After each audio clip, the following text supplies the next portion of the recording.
ya Riffshoppers? So I want to help you write the heaviest and catchiest breakdowns of them all. Now there's a lot that could go into writing heavier brutal breakdowns, so what I'm going to do is divide it up into multiple videos so I can go in depth with each concept and lesson, and further break it down. Anyway, now today's lesson. Adjusting where your snare and cymbal hits are placed can have a powerful impact on your breakdowns. Now let me show you some basic common snare and cymbal patterns to get you started.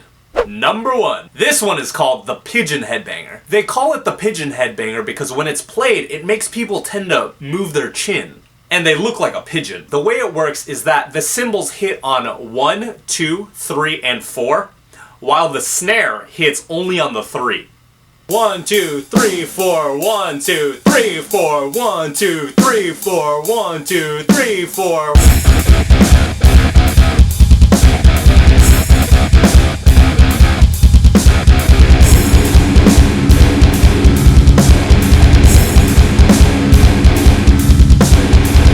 Number 2. Now I call this next pattern the holy shit slowdown. Now this goes great if you're trying to give the feeling that your breakdowns are slowing down while maintaining the same beats per minute or tempo. The way this one works is that you have a cymbal on 1 and 3 and you have the snare placed on every other one, kind of like this. 1, 2, 3, 4, 1, 2, 3, 4, 1, 2, 3, 4, 1, 2, 3, 4.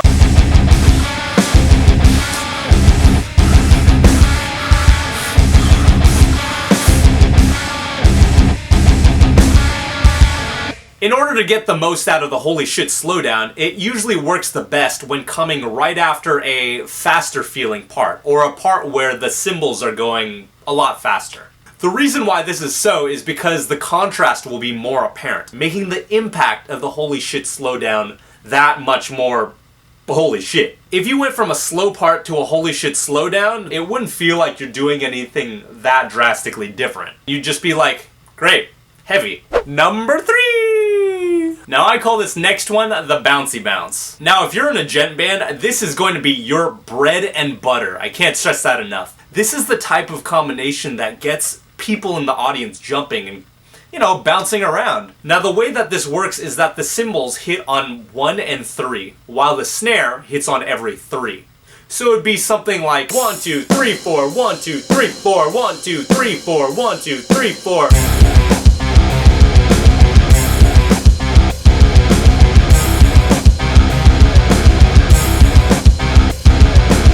So you might be thinking to yourself, well, these are great and all, David, but what the fuck can I do with all this information? Okay, now here's what I want you to do. Now that I've given you some basic cymbal and snare hit combinations, I want you to experiment mixing and matching with them. Now you'll quickly find that by switching in between the pigeon headbanger, the holy shit slowdown, and the bouncy bounce, you can create a flow that's really engaging and keeps listeners on their toes. Now I'm going to show you a song that I wrote in literally like 5 minutes that emphasizes this concept. Take note that the guitar riff that's playing is pretty much the exact same thing the entire time, and the differences in cymbal and snare combinations drives it forward in a really just captivating way. You'll see.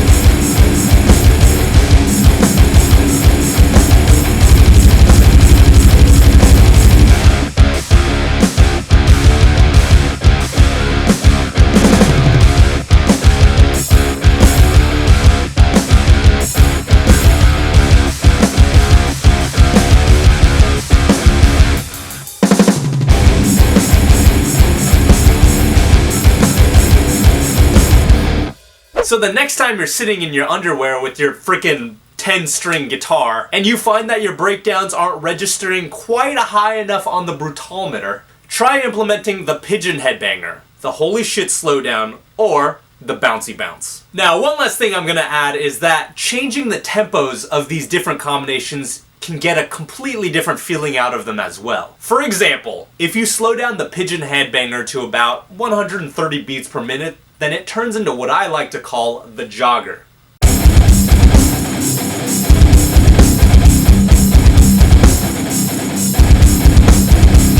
Okay guys, I can't say this enough, but I really appreciate you taking the time to watch this video, and I sincerely hope that you learned something from this.